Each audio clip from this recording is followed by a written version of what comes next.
오늘 우리에게 주신 하나님의 말씀은 마태복음 13장 44절 말씀입니다. 천국 마치 밭에 감추인 보화와 같으니 사람이 이를 발견한 후 숨겨두고 기뻐하여 돌아가서 자기의 소유를 다 팔아 그 밭을 사느니라. 우리가 살아가면서 좋은 것이 있습니다.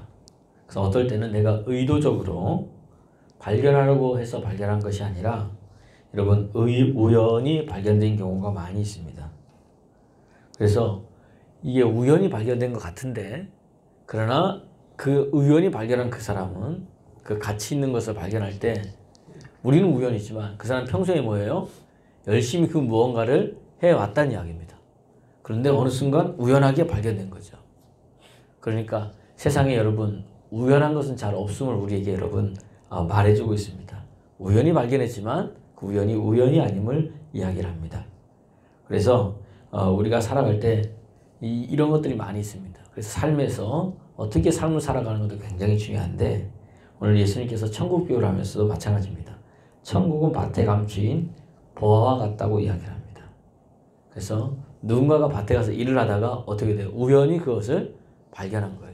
그런데 우연히가 아니라 그 사람은 평소에도 밭에서 뭐 한 겁니까? 열심히 뭐 했어요? 일을 했다는 이야기입니다. 그러다가 여러분 발견을 했습니다. 오늘 마찬가지입니다.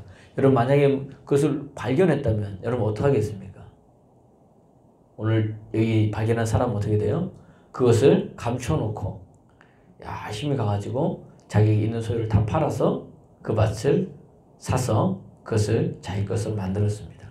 여러분 우리가 가치 있다고 생각하는 것, 우리가 좋다고 생각하는 것, 그것이 발견되면 사람은 뭐예요? 내 것을 아끼지 않습니다. 쉽게 얘기하면은 내 모든 것을 팔아서 산다는 이야기입니다. 오늘 보니까 어제 신문인가요? 보니까 뉴욕타임즈 12일 날 게재된 걸 이제 14일 신문에 띄었는데 제가 이제 어제 볼 때는 봤어요. 봤더니 베네수엘라에 한 해변에 사는 마을에 한 여인이 해변을 걷고 있다가 갑자기 뭐 번쩍번쩍 하는 게 발견된 거예요. 봤더니 뭐예요? 보석인 거예요. 근데 보석이 하나만 있는 게 아닙니다. 여러 개 있는 거예요. 너무 좋아가지고 집에 가가지고 자기 가족들한테 알렸어요. 그러니까 가족들이 와서 어떻게 됩니까? 보니까 해변에 보석이 있으니까 그걸 줍는 겁니다. 그랬더니 그 마을이 다 그다 퍼진 거예요. 마을 사람이 2,000명인데 2,000명 전체가 전부 다 어디 나와요? 해변에 나와가지고 뭐예요? 보석을 줬습니다. 근데 나온 사람이 한 사람에 최소한 하나씩은 다 얻었대요. 근데 어떤 사람은 보니까 그 보석이요, 팔았는데 우리나라 돈으로 보석 하나에 164만 원에 같이 팔았답니다. 그 전문가가 보니까 이 18K 이 금으로 된 보석인데 이것은 베네수엘라에서는 생산하기 힘든 거라는 거예요.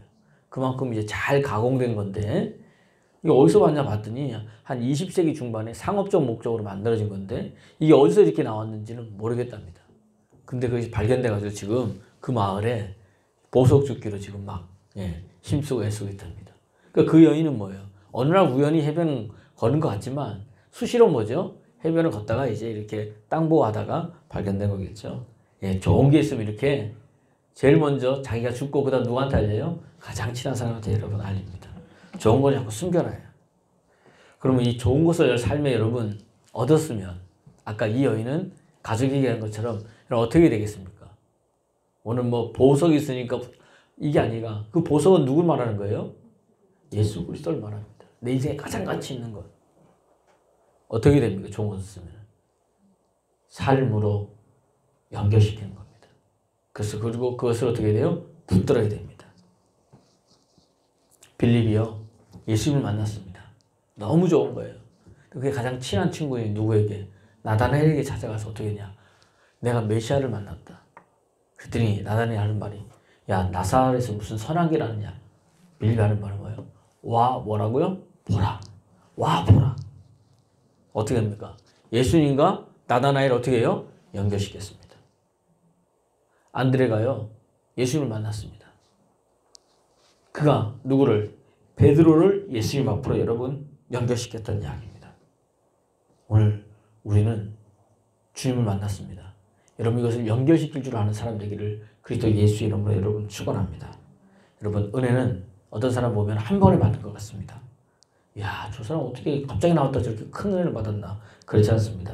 그 전에 그에게 뭐예요? 무언가 있었다는 이야기입니다. 우리 눈에 보이지 않는 그가 성경을 읽다가 그가 계속 기도를 하다가 그 예배의 생명을 걸다가 뭔가 연결되고 뭔가 발견한 거예요. 그래서 그 인생이 여러분 어느 순간 그때 변화됐지만 그때가 아니라 그 전부터 뭐죠? 하나님의 역사는 있었어요, 없었어요? 있었다는 이야기입니다. 우리가 이걸 여러분 기억하기를 예수로 부탁을 드립니다. 좋은 것은 어떻게 돼요? 연결시킵니다. 가장 가까운 사람 연결시키십시오. 여러분 안에 감추어진 보화는 예수 그리스도십니다. 그분을 내 남편에게, 내 아내에게, 또 내 자녀에게, 또 내 친지에게, 내 부모에게 여러분 연결시키길 바랍니다. 그럴 때 여러분 인생이 달라지는 역사가 일어날 줄로 믿습니다. 왜냐하면 기독교는요, 쓰고 빌려주면 더 풍성해지는 겁니다. 예수 그리스도를 전하면 내게 없어지는 게 아니라 더 풍성하게 내게 공급돼서 더 많은 것을 나눌 수 있는 역사가 일어납니다. 할렐루야. 그다음 그것을 보았으면 어떻게 됩니까? 붙들어야 됩니다. 결단과 뭐죠? 놓치지 않는 여러분 되기를 그리스도 예수 이름으로 축원합니다. 좋은 것은 그래서 어떻게 해야 됩니까? 카피해야 됩니다. 좋은 것은 카피해야 합니다. 우연히 발견한 것을 어떻게 합니까? 여기 밭에 감추인 보화를 그 사람은 붙들었습니다. 여러분도 마찬가지입니다. 옆에 사람 보는데 기도응답을 너무 잘 받아. 옆에 사람 보는데 저 사람 예배에 생명 걸어. 어떻게 거는가? 그걸 어떻게 되면 내가 그대로 카피하면 어떻게 돼요? 그대로 되는 역사들이 일어납니다. 예전에 책을 한번 봤는데 따라만 했는데 되더라. 뭐 이런 책이 있어요. 우리 조영기 목사님 밑에서 부목사를 하셨더라고요. 그리고 목회를 나갔는데 아무래도 목회가 안 돼서 할 수 있는 게 없어가지고 조영기 목사님 설교하면 그 설교 그대로 가져가 그 다음 주에 하고 그 다음 주에 했대요. 요즘 같으면 막 그렇게 했는데 참 너무 못하니까 어느 날 찾아왔더라고요. 구역장님들이 순복음교회. 아니 목사님 아무리 그래도 그렇지 우리 조영기 목사님 설교 그대로 하시면 어떡하냐. 같은 순복음교회니까. 그 목사님 하는 말이 아이 권사님 내가 하도 설교를 참 잘 못하고 준비가 안 돼서 내가 그냥 할 수 있는 게 없어가지고 내 스승이신 조영기 목사님 설교를 내가 그대로 따라했습니다. 그랬더니 거기서 막 웃더래요. 아 알겠다고 가신 거예요. 10년을 했는데 5,000명 모이는. 물론 처음에는 따라했지만 어떻게 됩니까? 나중에는 어떻게 돼요? 그게 내 것이 돼가지고 그리고 하나님 은혜 가운데 내 것이 나오겠죠. 따라만 하면 되더라고요. 여러분 따라 못하겠습니까? 옆 사람 보십시오. 제발 따라라도 하십시오. 네. 저 사람 기도하면 기도 따라하고 말씀 따라해서 축복받는 인생을 보면은 달라지는 역사가 일어날 줄로 믿습니다. 우연히 발견되는 게 아니에요. 저 사람 우연히 된 게 아니라 뭔가 자랑스럽고 눈이 달라진다는 이야기입니다. 좋은 것은 어떻게 돼요? 연결시키고 붙드는 여러분 되기를 예수 그리스도로 축원합니다. 그 다음 뭐냐? 대가 치러야 됩니다. 많은 사람들이 대가를 치르지 않습니다. 그냥 얻으려고 합니다. 그래서 예수 믿고도 마찬가지입니다. 하나님의 구원과 사랑을 주셨지만 하나님이 주신 축복을 주신 것을 내가 받고 누리려고 하려면 그냥 하려고 합니다. 여러분 세상도 그냥 되는 게 없는데 어떻게 하나님 안에서 여러분 그냥 되려고 합니까? 대가 지불은 뭐냐? 오늘 이 본문에 보니까 이 농부가 우연히 발견했습니다. 자기의 뭘 다 팔았어요? 소유를 다 팔아서 그 밭을 산 이유가 뭡니까? 예? 그걸 왜 내 걸로 삼으려고 그래요? 그 안에 뭐가 있으니까? 보물이 있으니까. 다시 말하면 내 것을 다 팔 만한 가치가 그게 있는 거예요, 없는 거예요? 있다는 이야기입니다. 그래도 아깝지 않다는 이야기입니다. 여러분 우리가 왜 십자가를 지고 아무든지 나를 따르거든 자기를 부인하고 자기 십자가를 지고 예수님 쫓습니까? 이게 여러분 쫓으라 한다고 되겠어요? 안 됩니다. 율법으로 되는 게 아니라는 이야기입니다. 왜 그래요? 거기에 더 큰 가치를 있기 때문에 내가 그것을 뭐 했기 때문에 발견했기 때문에 십자가 지고 가도 십자가 무거워요 안 무거워요? 무겁지 않다는 이야기입니다. 그래서 여러분 어떻게 보면 예수 믿는 사람만큼 많은 사람들이 야 예수 믿는 사람 합리적이지 않아 그러는데 합리적입니다. 왜요? 더 큰 가치를 받기 때문에 얼마든지 거기 뭐 할 수 있어요? 내 재산을 전부 팔아서 뭐 할 수 있습니까? 투자할 수 있다는 이야기입니다. 맞죠? 가치가 없는데 내가 왜 투자하겠습니까? 빌립보서 3장 7절에 보니까 사도 바울이 자기가 고백을 합니다. 7절에서 9절. 그러나 내가 무엇이든지 내게 유익한 것들을 내가 그리스도를 위하여 다 해로 여길 뿐만 아니라 또한 모든 부활을 해로 여긴 이유는 내 주 예수 그리스도를 아는 지식이 가장 고상합니다. 내가 그리스도를 얻기 위해서 모든 것을 배설물로 모든 것들을 잃어버리고 배설물로 여김은 그리스도를 얻고 그 안에서 발견되려 하기 때문이다. 사도 바울이 왜 이런 고백을 합니까? 예수 그리스도를 부활하는 가치를 알았기 때문입니다. 그게 평생에 세상적으로 보면요. 좋은 날이 하나도 없었습니다. 다시 말하면 이게 편안한 날이 하나도 없었어요. 어떻게 보면 돈 걱정, 먹을 걱정, 동족의 위협, 유대인의 위협 따라와서 복음 증거 못하게 하고 많은 사람이 사도 바울을 예수 믿는 사람 잡아 죽이는 사람이었으니 평생 꼬르표가 따라다닙니다.